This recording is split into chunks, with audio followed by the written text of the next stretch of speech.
Welcome, beautiful people, and thank you for joining us on Till the Wheels Fall Off, a podcast by Two Folk Couple. I'm Matt. And I'm Paige. And we're here to inspire others, to bring you guys into our lives and tell you a little bit about our journey. Over 20 years together, we've learned a few things. We're going to work toward being the best version of yourself possible. We're going to dig into building a positive mindset, discuss mental health, addiction recovery, improving fitness, building businesses, and insight into what it takes to navigate life today.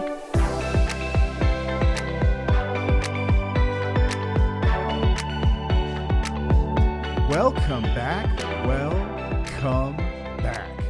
to another episode of Till the Wheels Fall Off. I'm Matt. I'm Paige. And I know these episodes are supposed to be evergreen, which means that at any point you can click on any episode, even if it's years old, and it's supposed to fit right in your life without you knowing like what time of year it was or anything. Yeah. But just shout out, it's the first day of October, Woo-woo. and we are pumped. First day of Halloween. Halloween season's a big deal for us. It was the first holiday we got to celebrate together when we first moved in. Yeah. And it's just become our thing ever since. Yeah. So this morning, our son got me up early. He's like, we're going to the storage unit and we're getting the decorations and we're dragging them out. So I've been doing that, and it's been a joy. It's been awesome. Yeah. Pumped. You've got some Halloween gear on. Yes. As do I, actually. Yeah, I know, but it's like 93 degrees outside and we're wearing long sleeve We keep the house cold stuff. We do. to fight against what's going on outside. Oh, I need this Beauty. weather to change. It's awful. But anyway, so shout out that. I just want to Yes. start with that. This episode's a bit different, and I know that I say that probably every time, but it actually is, because this episode isn't meant for you if you typically listen. Yeah. We're We're making a shift. a little bit, yeah. So I get asked a lot to create content that spouses and partners can share with their addicted partner. Uh-huh. And it's tough because people who are addicted by their very nature are extremely sensitive to criticism, and it's hard to walk that line between preaching and motivating somebody. You do a really good job at that. I do my best here, so stick with me. But you're going to see me at some point. Like maybe you've been sent a video. It's like, oh, it's this effing guy again, or it's this girl again. Like it's these people. You're going to, and the fact that she sent it to you means that she's been looking into this, and you don't want to hear it. And I totally get that. And you're going to assume a million things about me and tune it out. And like, I probably would have too. Yeah. At some point in my life, I would have gotten this and been like, oh yeah, I listened. That was cool. And just thumbs up and send it back, whatever. Dang. But Thanks, I'm pretty self-aware. I know how I appear to people, but I want you to know a couple things. Like, I am not some bubbly Instagram wannabe model bro. I'm not some motivational preacher speaker that read a couple of books and went to some classes and you know, invested in the art of like motivating people. I'm none of those things. I am an ex-drug addict and alcoholic. And I'm not trying to sell you anything. I'm a hope dealer. That's what I am if I'm anything. I'm not trying to convert you to any religion or any program. All I'm doing is sharing my experience. And if it resonates with you, maybe you can see for 1 second that we are not too different. And that maybe you can see that if I did it, you could do it too. Why not me? It's a beautiful thought, isn't it? Yep. Why not me? If this jackwagon did it, then maybe I could too. But I understand the hesitancy. I understand what's going on at this point in your life. There's a lot of fear wrapped up that a lot of people don't discuss around sobriety. Like when you were telling me like you need to quit drinking, I'm looking at that as control first of all, but then in the back of my mind, what I'm not sharing with you is that like, man, life would suck if I couldn't drink. Mm-hmm. It would be awful. I would be bored out of my freaking mind. Like, I never told you to stop drinking. well, you know what I mean. Like if there were ever arguments around my drinking, I could see where that was headed. Okay. It was always, like in the I just back wanted to clear that in the up. back of my mind, I thought life was going to be boring as hell. I'd never laugh again. I'd never hang out with my friends again. I'd never be able to go to see a live concert. I'd never be able to golf or fish. I'd never be able to watch a football or baseball game ever again. Vacations would be hell on earth. Sex would be boring. You name it. Like I had every fear wrapped up around it because alcohol to me was the conduit to good times. Right. Like it was at the very least, a good time had to include a buzz, or I wasn't having a good time. And I also figured that I'd probably be bitter forever because they can, I can't, that sucks. Life is awful. I thought that was going to be going on. I thought that I would be, oh yeah. And I thought that I would be incredibly awkward. And that I would also sort of carry around like this failure within me, like, and never be comfortable not drinking because it would mean that I was a failure as a man. Wow. So there's a lot of insecurities wrapped up in it that I didn't ever talk about with anybody. But those things, the fears I just mentioned, could not be further from the truth. I have more joy in my life today, more passion than I've ever had, more intimacy and closeness in my relationships than I have ever had. And I'm not going to lie to you, it wasn't like this right away. Those first 90 days were actually hell on earth. Mm-hmm. And that first year was incredibly difficult. Yeah. It's really, really, really tough. There's a lot of things changing within you as you stop taking the substance and your brain is healing and your emotions are just all over the place. The relationships are not the greatest. So there's going to be some tension, some things that someone maybe wants to discuss about what's happened and you're just not ready for it. And I totally get it. I understand. But on the other side of that is beauty like you've never known. And it's unlikely that I'm going to say anything today that's going to make you go, oh my God, I've never looked at it that way before, because generally we're not dumb people. Right. When I'm talking about people that abuse substances in some way, we're not dumb people. I've met doctors, lawyers, judges, pilots, academics, PhDs, master level people, like master's degrees, right. CEOs, VPs, politicians. I mean, you name it. It affects everyone. It does not discriminate. But I've never met anyone that was too dumb to get sober. But I've met more people than I can count that were too smart to get sober. Yeah. They're like, no, dude, you don't get me. I'm smart. I can figure this out. I got it. So just listen for just a moment as I kind of walk through this stuff. And I promise you it'll be worth your time at the end. If anything, it will have given you some perspective that you didn't have before. This last year, my wife and I have learned a lot about your partner. A ton, actually. Mm-hmm. We started our journey together 22 years ago. We've been together since we were 14 years old. I think it's 22 years. I always lose tracks. 22 or 23. I think it's 20. I think it's 22. I've said 23 before, but it's up there. And I was a big opiate guy. That was my big one. Opiate pain pills and alcohol. And then I did a lot of stuff on the side too. I would smoke weed. I would take Adderall.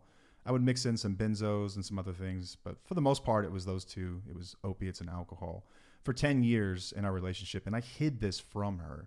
She didn't really know what I was up to. I mean, you suspected something's up because this guy's a maniac. Yeah. He's unstable. He's all over the place. Like intimacy, and I don't just mean sexual intimacy. I mean like closeness within the relationship was gone. Mm-hmm. We were just roommates at one point. Mm-hmm. And life was just not what I remember looking in the mirror one day. I was like, this is not what I had intended. Yeah. I always thought that I would grow out of it. I always thought there'd be some event that occurred in my life that got me sober. And all those events came and went and nothing ever changed. Like graduating college didn't do it. Getting married didn't do it. Having kids didn't do it. You know, starting new companies, all this stuff, like these big events that you would think would be life-changing. Like in the moment, I'm a little excited about it, but then nothing changes. I'm still the same guy. I'm watching life pass me by. And I had this moment suddenly where I was like, I can't be doing this anymore. Checked into a treatment center. Then in the last 10 years, I've been sober, and we have been working through a lot of the stuff that we went through. There's so much trauma that takes place inside of a relationship when you're on drugs and alcohol all the time that we don't realize. And so we've spent the last year talking with your spouses and having them share their experiences, stuff that when I was in your position, I didn't know was going on. I had no clue. I was just unaware. Yeah. I was unaware that I was causing damage to anybody. But I want you to know something, is that your partner loves you dearly, and you don't deserve it based on what I've heard. And that's grace, and that's a beautiful thing. Yeah. So it's not done. There's still a chance. I hope that someone hears that and goes, okay, so what do I need to do? Yeah. And so that's where we can get started. I just want to let you know that you've got someone amazing that sent this to you. And I also know that all the stuff that goes on behind the scenes takes a toll, and your good credit does have an expiration date. It has an expiration date. Yep. So I didn't make this up. I actually got this from a doctor friend of mine, a medical doctor. He said he would spend years and years and years with patients who had some kind of, usually it was heart troubles. I think that he did a lot of cardio type stuff, cardiovascular stuff. And he would tell them, he would look at their blood work and be like, oh my God, this guy's like a walking ball of cholesterol. His blood pressure's through the roof. He's 100 pounds overweight. And he would tell them, you need to lose weight or else you're going to die. And people would just kind of look at you and like, oh, I know. And then they would come back in the ER, you know, with a heart attack 6 months later. And he's like, why don't they listen? Like, I told them this would happen. Like, why aren't they listening? So then he did something a little bit different. He appealed to people's human side, the emotional side, and started to get better results out of his patients. I've done the same thing, and this is what I'm going to do here. So 75% of people with a substance abuse disorder are men. Mm-hmm. That's just statistically speaking. So chances are most of the people that were sent this are men, but this goes both ways. This goes for women as well. There are a lot of same-sex partners that deal with this. It's all over the place, right? So, but I'm going to be speaking to men, primarily because that's typically what I normally do when I work with people in recovery. Is I'm working with men one-on-one. And that's your experience too. Yeah, this has been my experience, so I can only speak to that. Right. Right. So I'm going to appeal to that. For men with daughters, listen up. I want you to know that in the not too distant future, there's going to be another man walking your daughter down the aisle to give her away to her husband. And let that resonate for just a second. There's going to be another man, not you, walking that beautiful girl down the aisle. And he's going to turn her over to her husband. She's going to turn around and give him a kiss. She's going to smile and thank him because you won't be there. Either you didn't make it out alive or you burned the bridge so bad that you're not welcome at that ceremony. I have seen this play out more times than I can count. And I've got a little girl. And when she was born, I was never more grateful because I had the opportunity to show her what a man should be. I thought that my daughter was going to get me sober. Yeah. I thought that when she was born, that was going to be the thing that rocketed me into the next dimension, and I would start living the life that I always intended. But when she was born, I don't need to tell you how stressful kids are. Yeah. You're going to sleep less than ever. It's going to be incredibly mad around the house, and you're probably going to use more, which is what I did. Yeah, that was our most difficult year. Oh, it was horrible. My use was all-time bad. But when she was born, I remember looking at her, and there's a picture of this, of me staring at her, and she's staring back at me, and we both have the same smile on our faces. Just alike. And I'm just like, man, this is an opportunity for me to show, to impact a life, to change a life, to show her she doesn't have to tolerate BS off of anybody, that she can do anything she wants in this world. Yep. That was going to be my opportunity. As a father, that is such an opportunity and a responsibility that we carry. So if you've got a little girl, this should hit. You've got an opportunity to model the qualities that one day she will look for in her partner. Yeah.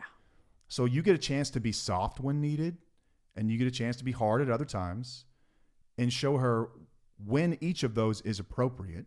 You get to validate her feelings and let her know that she's safe when she's hurting. And you get to show her how not to take shit off of anybody that doesn't think she can do things that quote unquote women aren't supposed to do.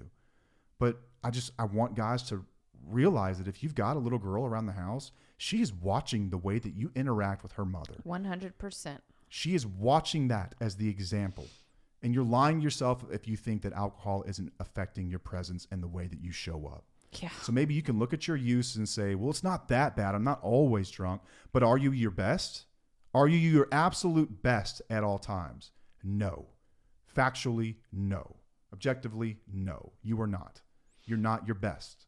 You're just not. And I know how that feels to hear that because I was pretty convinced I was great at what I did when I was drinking. But on the other side of it, I can tell you that I'm not my best. Yeah. So it is a huge responsibility within the relationship you have with your partner. That's the example that she will see, your daughter will see. When she sees how you talk and how you fight, that's maybe the most important. What are fights like? Like my wife and I, we have some heated arguments at times. Mm-hmm. But the way that we handle it, we don't throw things, we don't cuss at each other, we don't call each other nasty names, we don't belittle each other. It doesn't get physical. We handle things like adults and we make apologies, and the kids see that stuff. We model healthy behaviors. That's the responsibility of being a father. That's what being a man is about if you've got a daughter in your house. And for those of you with sons, let's say that you've just got a house full of sons, and God bless if you do. It's probably a circus. Man, when they're little, our son had a friend over last night, and like it's the most. They're so disgusting.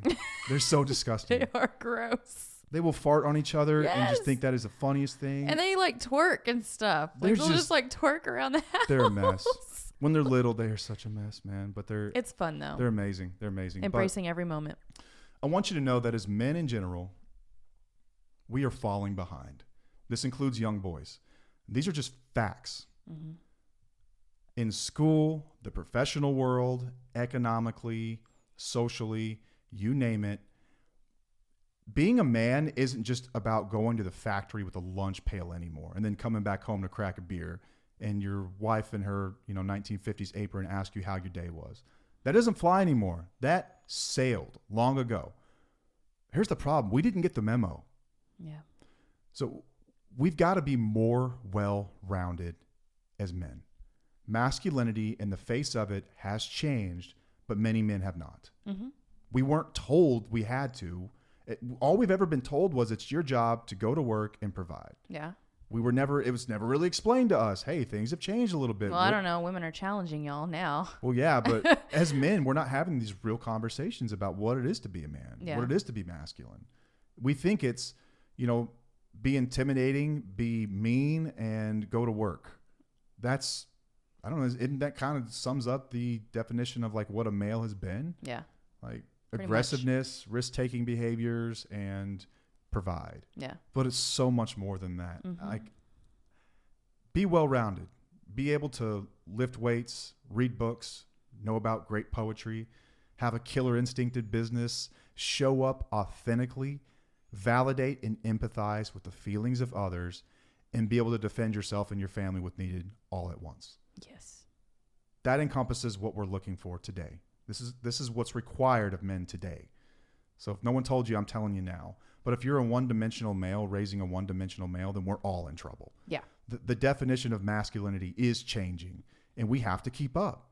And just like you are the role model to your daughter, to what her future husband will be, you are your son's role model. I'm sure that you've got a few highlight moments where you're playing catch in the backyard, like we all do. But what about an average day or night? What about the fights where you come home and you've had one too many and something gets thrown, or you scream, or you lose your mind, or you're short-tempered? They remember that stuff a lot more than they do playing catch with you out back. Yeah. That's the stuff that they makes remember. An impact they remember on them. the lying, the cheating, the dishonesty, all that stuff. They will model that behavior. Yep. Little kids are sponges. Yes. They are sponges. That's how they learn, is by watching others. Yeah. I mean, it's just such a responsibility if you've got kids involved. And think about what Mama Bear's doing when she's seeing all this going on. She's got to protect her cubs. Amen. Which generally means getting away from guys like me. Mm-hmm. And it's unfortunate. They don't want to do that. But if you leave someone with no choice, eventually they're going to have to do what they have to do. Yep.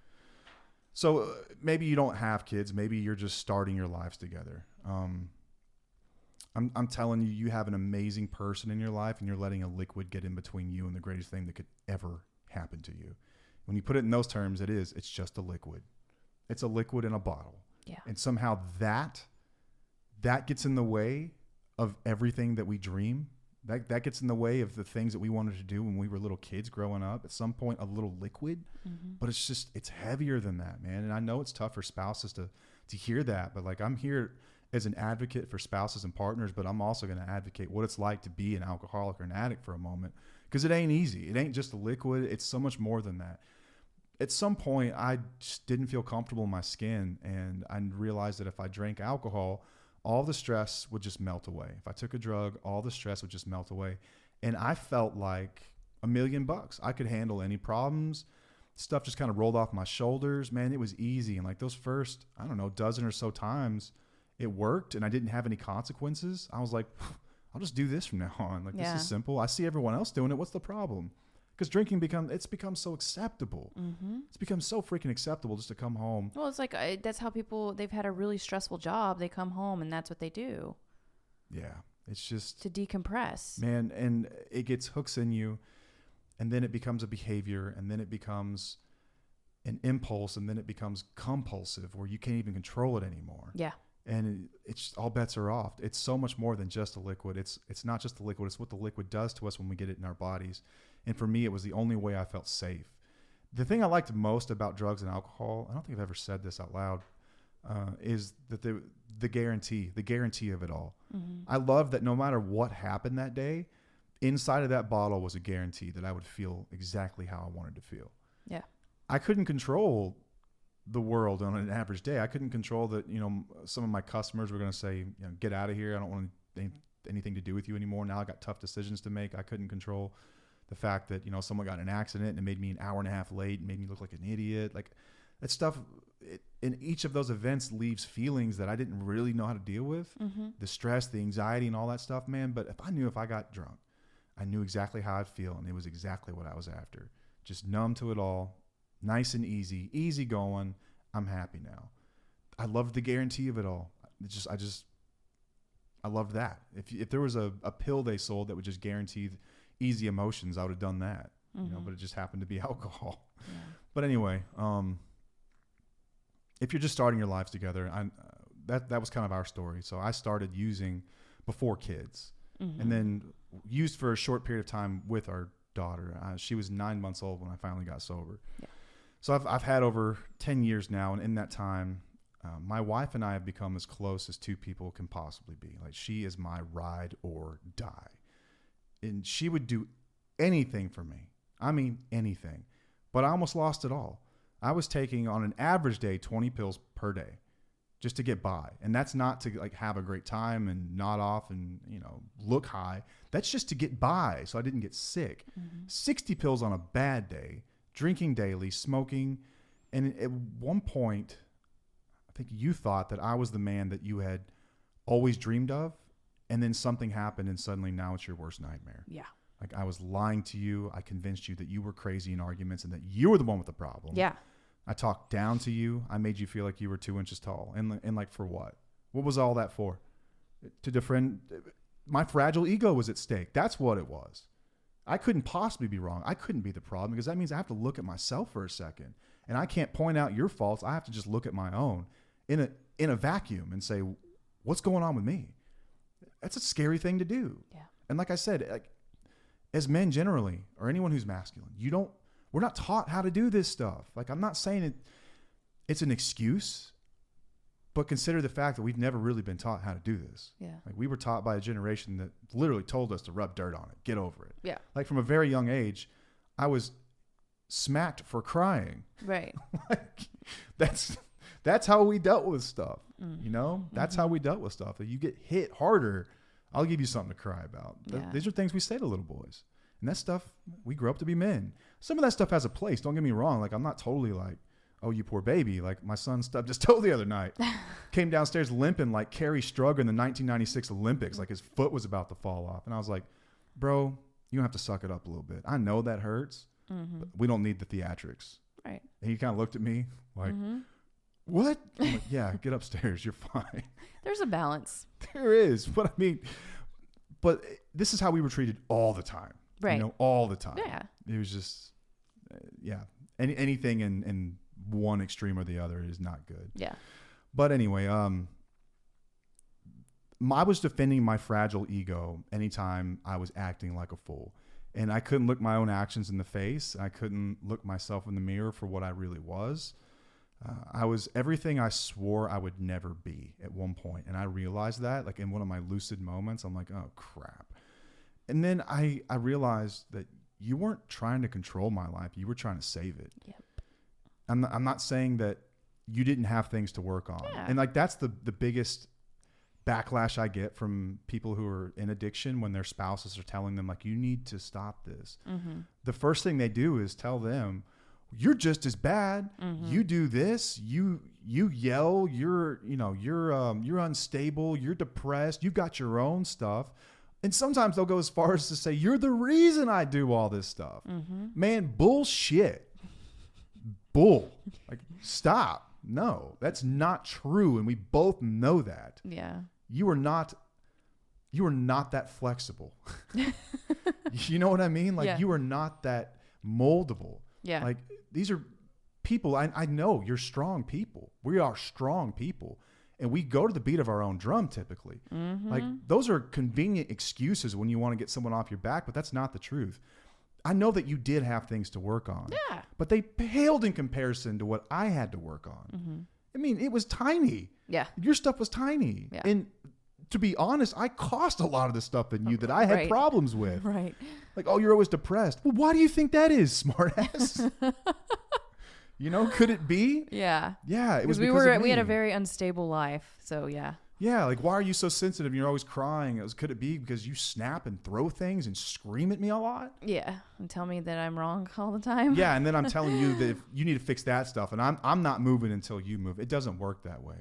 In recovery, one of the most valuable things I learned to do is just look at my side of the street.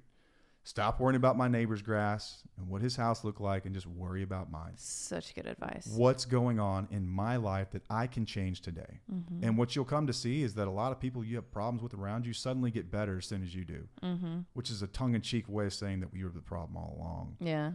I hear that all the time. It's like, dude, my wife is like, she's getting better. Like, my boss is nicer. Like, everything's better. I'm like, oh, that's fun. That's funny, isn't it? What's that common denominator there? I think that's something. But it's true. I'm not saying that other people don't have stuff they need to work on, but I'm tired of the poor me syndrome, the PMS. Yes. I don't know who said it, but I love that. I do too. The poor me syndrome, poor me.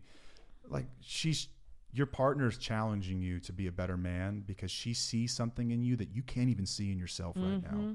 Think of her like a baseball scout that's on some backfield in Iowa and sees the next great thing. And she's like, that one's got potential. I can see it in him.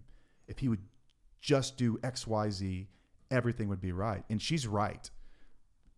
You've got to know that there's benefit in you listening to that message, believing that message, and doing the same thing, because that was my life for a long time. My wife was telling me things like, you're a leader. I'm like, the hell are you talking about? I'm not a leader. Yeah. She's like, you're you're incredible. Like, I could see you speaking to people one day. Like, you're inspirational. Like, I'm like, where are you getting this stuff? You saw it in me. I couldn't see it myself because I didn't have a good self-esteem. No. I didn't feel great about myself. Yeah. You know, I would pretend I did.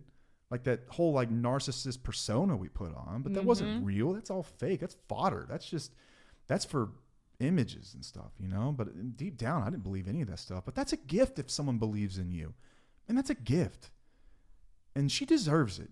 She deserves that person. Your kids deserve that person. You deserve that person. That right there. You deserve it. You need to be that person too.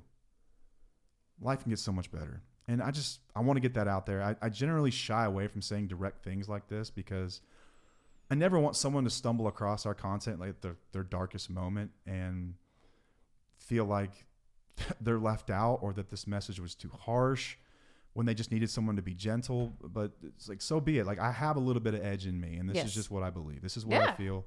Cancel me, whatever. These are the facts, This right? is authenticity. This is how you roll. These are the facts. So I wanted to cover a handful of things. So anytime I work with someone in sobriety, generally here's how it rolls. I get a text or a DM and it's like, hey, I'm in crisis. I need to talk to somebody. Do you have a moment? I'm like, yeah, I got you. And then it's sort of like the same 10 or 12 things that people will ask about. And so I've kind of gathered them. A lot of times I have to make a case for sobriety, which is kind of crazy, but think of it in business, we call these cost benefit analysis. So let's say that you wanted to buy a new software and the new software was $100,000. This new software over the course of 3 years would increase your productivity and you would make an extra $300,000. Minus the cost of the software, you net $200,000. Yeah. It's a good decision. Right. That's the cost benefit analysis. The cost is worth the benefit. When it comes to alcohol, I have yet to see someone present to me a cost benefit analysis that explains why people stick to this. Wow. It doesn't make any sense. Right. So what does it actually provide you? Like, think about it for a moment. What is it actually providing you? And let's run a cost benefit analysis on it for a moment. What's the cost? What's it going to cost? What are you buying? Family problems? Sometimes you give up your freedom. DWIs, DUIs, domestic disputes where alcohol was involved, and suddenly you are on probation or you have lost freedoms. Yeah. That is a real cost that a lot of people deal with. Jobs. How many times have you not come to work, been fired, and you think it's your boss's fault, but alcohol was really at the bottom of it? Or where are you in your company right now compared to where you could be if you gave it 100%? Or what business did you not start because you just can't get right? Yeah. Think of that. That's a cost. all the missing potential, those things we talked about, the qualities that people see in you that you know are deep down there somewhere that you're just not getting after because it's easier to get drunk today. Yeah. That's a cost. How about hangovers? Oof. I am grateful that I have never had to experience a hangover in my late 30s, but I hear they're shit. I hear they're awful. Hard. You know about that, Paige? Yes. My once a year ordeal. Man, it didn't look fun. It was enough for me to be like, nope. That's a reminder. That's a cost. Okay, that's a cost. Arrested development. Yeah. So when you start using heavily, you will stop experiencing emotions from the beginning to the end. For instance, let's say that you are sad. Your favorite team lost. I don't know. Maybe it's bigger than that. Maybe someone passed away in your family. You're sad. It's a big one. Rather than dealing with the pain, the grief, and processing the stuff, you drink and it goes away. Numbs you. You wake up the next morning and you're still sad because you haven't dealt with it. And what do? You drink. It's just like paying on a credit card. It's one day you got to pay that debt. Yep. You got to pay it off one day. And when you don't and you keep putting it off, get drunk, putting it off, you get what's called arrested development. Your development has been arrested. It has stopped. It has ceased. Yeah. When I got sober at 27, I was the same dude I was when I was like 17. Oh, yeah. Mentally and emotionally. Oh, for sure. I hadn't really gone through anything in those 10 years. I was just drinking. So I didn't know how to adult. I didn't know how to deal with anger or sadness or depression or any of these things. I had no clue. That's a cost. Divorce, another cost. Yep. Loss of custody of your kids, another cost. Financial consequences. All the great decisions we make when we're drinking or all the money that we spent on it. How many tens of thousands of dollars have been spent on booze so that you could just disappear? It's insane to think about. How about all the angst and drama that comes with it? Yeah. So why do people do this? Right? Aside from the fact that it's an addictive substance and it does hijack the mind, we're going to talk about what's really behind it. And this is my experience and the experience of people that I've worked with. It's just a cheat code to relax. That's what drugs and alcohol really are. At the end of the day, they're a cheat code to relax.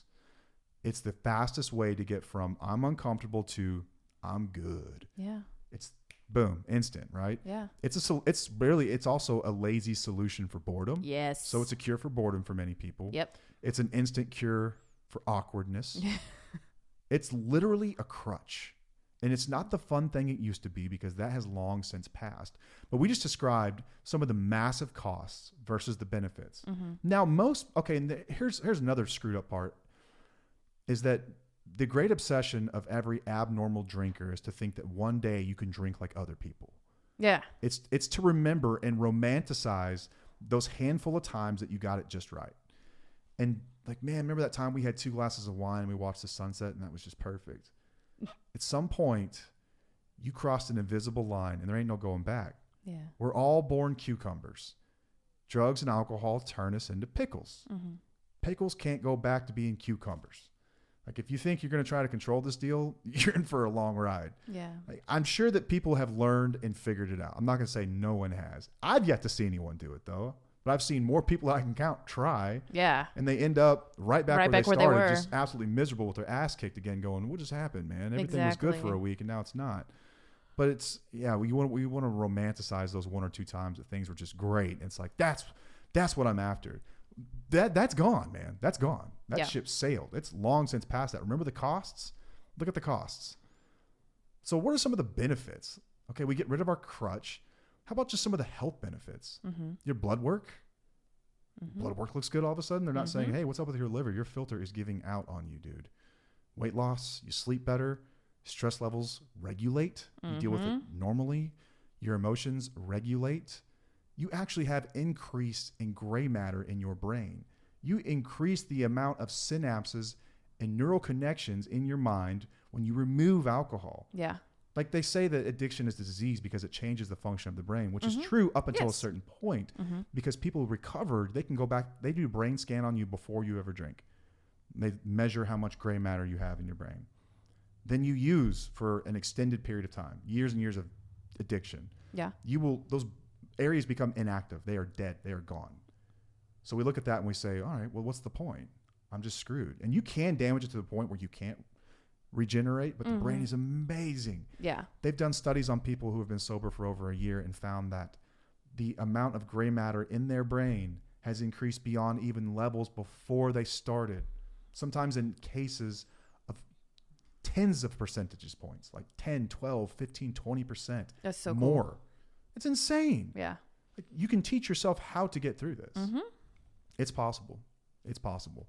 And then when you do that, all kinds of great things happen. Your relationships improve. Therefore, your stress is relieved even more. Your skin gets better. Yep. It's just, it's amazing. Yeah. It's absolutely amazing. Tons of benefits. Yeah. Like the health benefits, and then the relationship benefits. Oh my God. Like, go back and listen to our episodes. There's plenty of them. Like, we're by no means like a model for like, hey, just be like us. But I think we've got a pretty healthy freaking marriage. Yeah. Healthy relationships in general. I have intimacy in all of my relationships, close people.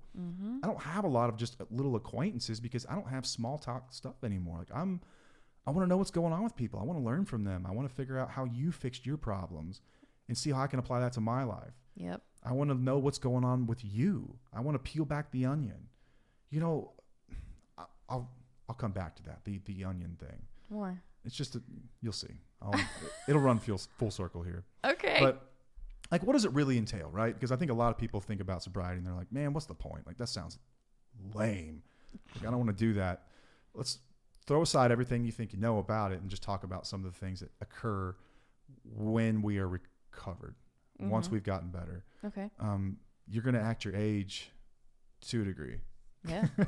Like, I will always be, I don't know. I think I do this more as just a personality thing. Like, I've always kind of just like middle fingers to the establishment. Oh yeah. That's just part of you. But I've grown up to the point where I can act my age and then some. Yeah. Carry on conversations with gosh. people. I can handle situations that used to just throw me for a loop. I can talk to other people who are experiencing hardships and help them get through it. I've grown up, and I've really gained a sense of accountability, Yeah. which has been maybe the biggest game changer for a relationship. Your spouse is probably drawn to us, or your partner is drawn to us because I'm a guy that talks about the accountability necessary to work on a marriage after. The toughest part for someone, because the thing about accountability that's tricky is that asking someone to take accountability that's not ready is going to feel like an attack to them. They're going to think you're attacking them and like you're belittling them and you're talking down on them and you're shaming them and all that stuff. Like, the piper has to get paid eventually. And I've done that now. But in doing that and validating your experiences and taking accountability for them, you can now look yourself in the mirror and be like, I knew I wasn't crazy. My gut intuition is correct. And that empowers you. Yep. Which then in turn makes the relationship better. Yeah. So Absolutely. accountability is something I learned through this process. Yeah. How to validate people's emotions. I used to be a fixer. Males are typically like, we're taught to be fixers. If someone has a problem, it's your job to fix it. No, it's not. It's not your job to fix every problem. Nope. It's your job to validate people's experiences, though. Just let them know that it's okay to have those emotions. It's okay to feel that way. You're safe. I understand. That's all you have to say. Yeah. People are smart. They will figure these things out. And if they want advice, they'll ask for it. Right. They're not. You don't need unsolicited. Then you become like the preacher guy you thought I was. Yeah. You know, I'm not. Yes. I swear. I became honest. Yes. Incredibly honest. Oh my gosh. Just brutally honest. This is just who I am. I'm not going to pretend to do anything. Yeah. I'm just going to be honest. And then I learned to ask for help myself. There were times where I didn't know how to handle a problem. I started asking for help. I looked out for others. I looked out to others and say, hey, you've been through this. How did you do that? And that's so hard to do for us. Man, that's hard. We were not taught to do that. Taught to just push that crap down and figure it out. Yeah. We don't ever talk about it unless we're drunk, which is another reason I think a lot of men like that, because it helps open up. But you can do it in other ways. That's true. Some of the challenges that many people encounter in early recovery is that you can't fix all your problems with the same brain that created them. Oh, yeah. Like, your best thinking got us here. So we're going to have to take some advice from the outside. Yeah. Which is tough. Like I said, like I just explained why that's tough. And it is tough and there's more than one way to skin this cat, right? Like, I'm not sitting here. I personally got sober through a 12-step program, but I've known people that got sober in many other ways. Like, there's a new one I'm reading about called rational recovery, which is nothing more than changing your behaviors, understanding that you have an addictive voice that lives within you that wants to drive the behavior of addiction. And it's a matter of identifying that thing, taking new behaviors, and over time you can fix it. There are medical cures, not cures, but there are medical solutions, I guess, treatments for this. Naltrexone, Vivitrol, Antabuse are all drugs they can give to alcoholics, drug addicts to control compulsive behavior. Suboxone, methadone, or for opiates. There are ways, right? There are also other programs, Refuge Recovery, Smart Recovery, Life Ring, and I'm forgetting several, but there are a million different ways. You can just run the course of therapy. There are solutions. Yeah. They all involve asking for help, though, and they all ideas that come from the outside. Right, because there's a lot of people who will say, I can do this myself. Oh, I got this. Everyone says that. I got this. I can do this. But it rarely ever works out. You don't got this. And like you said, you can't fix a problem with the same problem or same brain that you had. You just you have to. The information is going to have to come from somewhere else. Your best thinking got you here, and this is no different than a problem within a company. Let's say that your company's been running at a loss for 3 years straight. And you're like, oh, I'm just going to fix it. No, you're not. You're probably going to hire a consultant to come in and be like, hey, what do I need to do different? And you're going to listen. But when it comes to our personal lives, it's like, no, I would never do that. I would never. It's crazy though. Why not? Why not? There are solutions out there. There are people with great ideas. Like, there are lots of smart ideas in books that you've never read. Yeah. Read them. Watch it. Take this in. Listen. There are wonderful ideas and ways to make changes on your terms, but just understand that if your goal is ultimately to be able to keep drinking, just learn how to do it like a gentleman. It's probably going to go poorly. Right. And you can come back to me and say I'm wrong, but I'm not. I've seen this fail more times than I can count. If you figured it out, you will be a billionaire because everyone will want to know how you did it. That's true. Another challenge is that, like, at some point the rubber's going to meet the road, and this gets really, really, really, really hard. Something will happen. You'll have a death in your family. You'll have you'll get fired from a job. Everything will fall apart. Life will happen. Life will happen, man. And in those moments, the first thing you will want to do is what you used to do, which is just get drunk. Yeah. I'm just going to encourage you to do something different. Talk to somebody. Feel that stuff. It's okay. Like, you have to want it for you as well, which is I think a lot of people get desperate because their spouse has become educated and empowered, and they're like, you know what? I'm not going to do this anymore. And they leave. Yeah. Now they get desperate. I want my wife back. I want my wife back. Okay. What happens if she never comes back? What happens if she never comes back? Well, then I'm probably not going to stay sober. Well, you're doing it for the wrong reasons then. Yep. Because you're never going to do the work required, how hard this stuff is, if it's not for you. And all the things that she saw in you, the incredible person that you are deep down in there, past this addictive personality, can only be found through self-discovery. You can't do it for someone else. It's got to be for you. Another thing I see a lot is the spouse will be drinking. Yeah. It's like when the spouse drinks, it's like, well, you can't do that. Yeah. No, she can. They can. He can. They haven't lost their privilege to chemical peace of mind. Right there. You have. Mm-hmm. Like, Paige drinks like a normal person. Mm-hmm. Like, would you have like a margarita and a half last night? Yes. And I threw away half of the rest of it. Which in my opinion is alcohol abuse. Yes. Anytime I spill out or I pour out any of my drinks or I leave them on the table, he's like, that's alcohol abuse. I'm like, what are you encouraging this for, you crazy person? It's a joke. Like, who leaves half a drink? I know. That's crazy. It's funny. It's crazy. But yeah, you've never I've lost my privilege, and never at any point do I feel like I'm missing out anymore. Like, I see drunk people. I see you. You're out there spitting on people, talking 4 inches from their face, saying the same story 5 or 6 times, looking like a damn fool. Your posture's all bad, and you're just like faces all red, looking like a fool. I don't want to be that dude anymore. Not appealing to me. Damn, babe. At all. I don't want any part of it. I very much enjoy the way I feel today. I wouldn't trade it for anything. But, you know, the benefits to all this, we've talked about some of them, but literally everything gets better. And that's tongue-in-cheek way of saying so that true. When we get better, everything just gets better. But I participate in my life today. I gave up control of everyone and everything around me, and life got easier. I'm not saying like a bill comes in, I'm going to pay it, right? Not like that. Yeah. Not that extreme. But if someone's acting a fool and it's nothing I've done to cause it, I just detach myself from it. I'm not getting involved in that. You can't afford the rent in my head, dude. I'm not giving you that. You're not getting that space in my mind. That came as a result of this, just giving up control. And I don't have fear of everything anymore. I have more time now than I've ever dreamed of. I take risks still, but they're calculated risks. Yeah. They're not just like stupid risks, you know? Yep. I ask for help. I have close friendships based on real stuff. And I think possibly the biggest thing is I'm useful to other people now, and I have purpose. Yeah. Beyond just bringing home a check, like, hey, I paid the bills today. That's it. No, I'm a person today. I'm living my life. I'm living my best life. Mm-hmm. I'm living the life I was always intended to live. And the sky's the limit. It's going to get better than this. Mm-hmm. It can keep getting better. Like the other shoe doesn't have to fall. Yeah. And I've never sworn off of it forever. That's another big one that a lot of people will hear. And it's like, never again. I can never have another beer again. I don't even go that far. My little hamster brain can handle today. And I know I'm not drinking today. So someone asked me this question one time. It's like, so you're really never going to drink again? I was like, I'm just not drinking today. Mm-hmm. They kind of looked at me and like raised an eyebrow. They're like, okay, touche.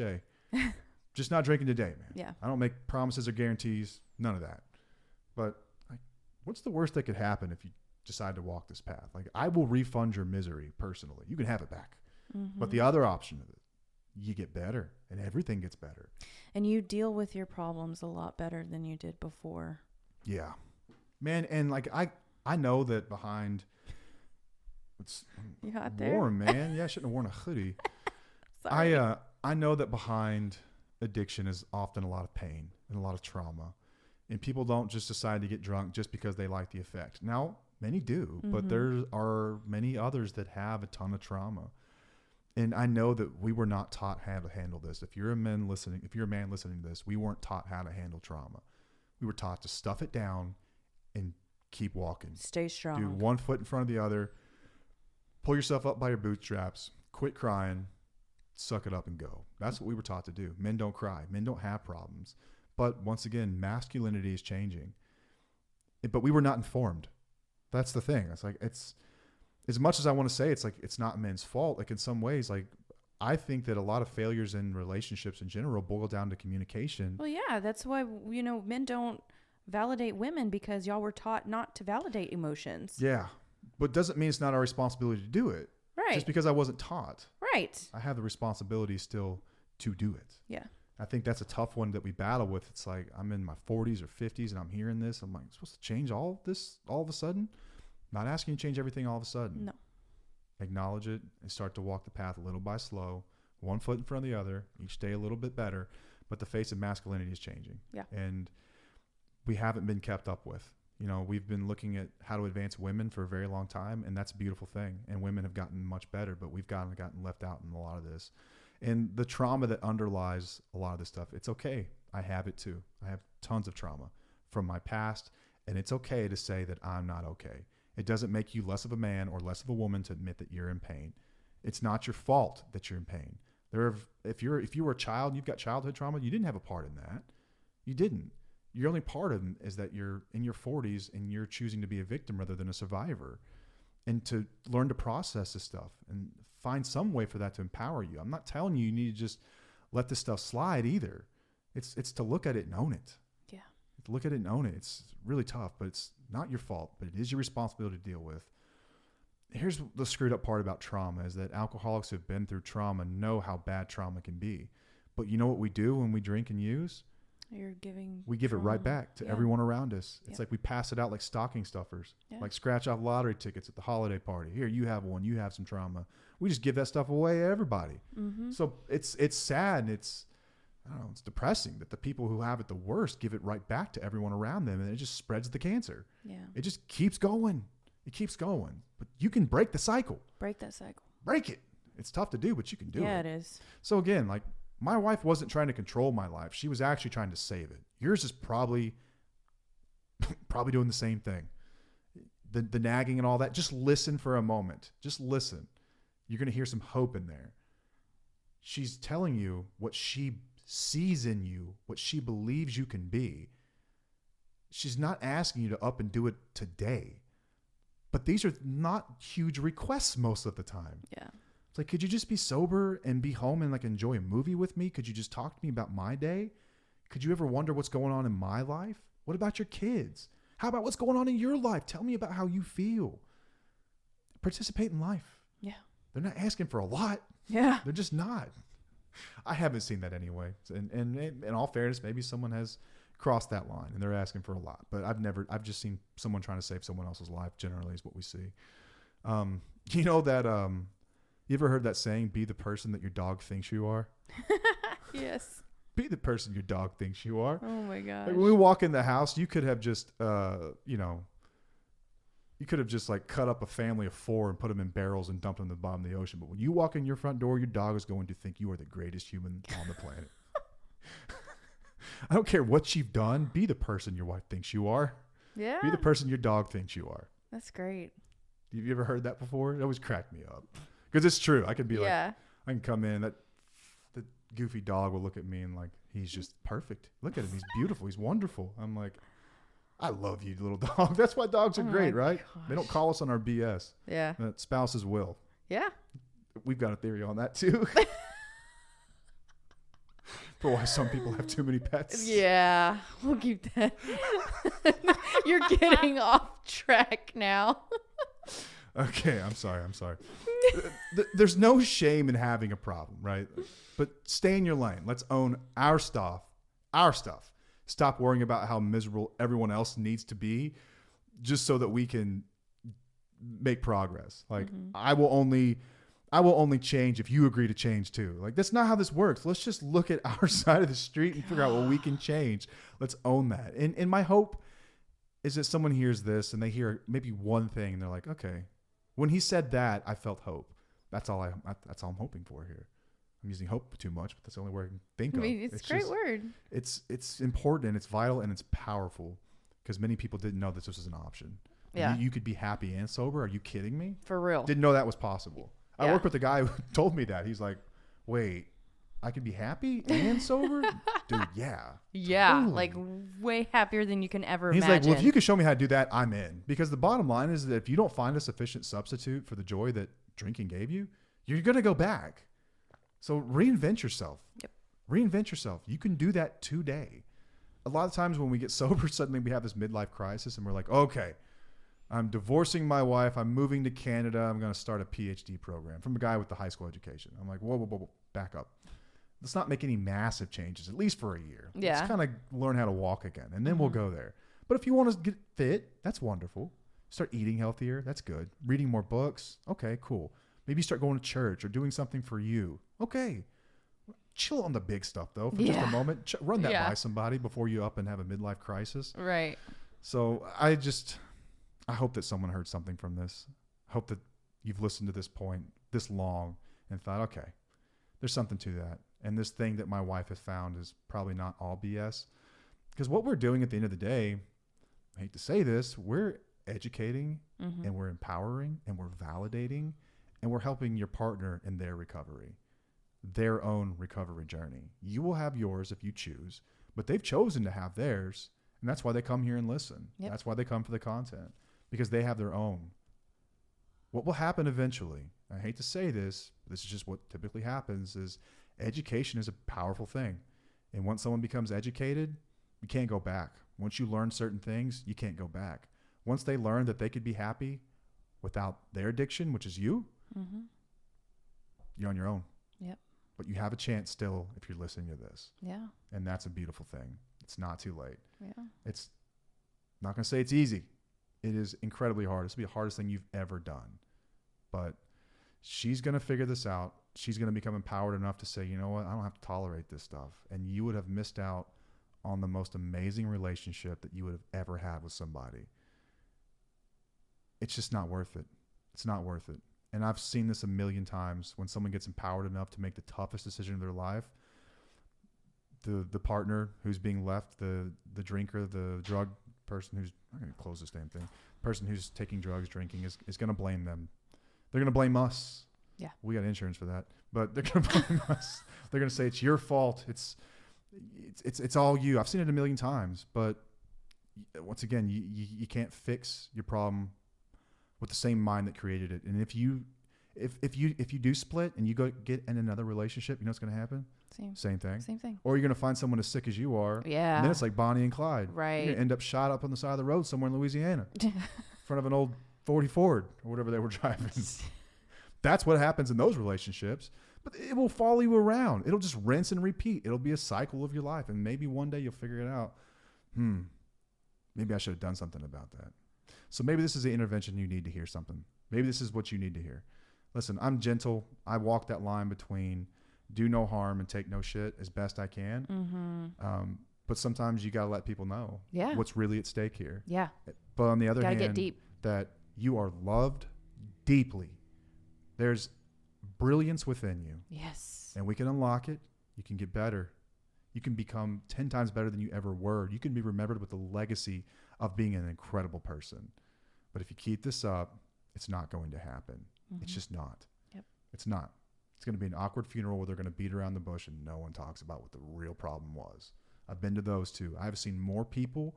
I've lost more people from this thing in the 10 years I've been sober than the previous 20 plus years of my life combined in this short 10-year span. People with great potential, amazing people, loving, beautiful people who just wouldn't listen and heed the warnings and do anything it took. And it breaks my heart that they're not here today. But at the same time, it also, I see that and I'm like, well, it could have been me. I'm just going to work harder. Every time I see that, it's like, it's reassurance that it doesn't get better, man. Just keep going. This thing is like, it's progressive. It gets worse over time. Yeah. Never better. It gets worse. And I just want you to know recovery is possible. And, you know, if you feel like she's nagging and that she's wearing you out and she's right on the money, let's just be real. Like maybe there's some stuff in there that came off a little ugly. I'll give you that. Yeah. Spouses can be really hurtful sometimes, but when you've been backed into a corner and left with no options, you're out of tricks. You just start getting ugly with each other. Yeah. And I know that. I know that stuff hurts. A lot of things have been said on both sides that were not meant, but it's not the end. It doesn't have to be the end. Nope. But if you don't see it that way, then it's going to be their end.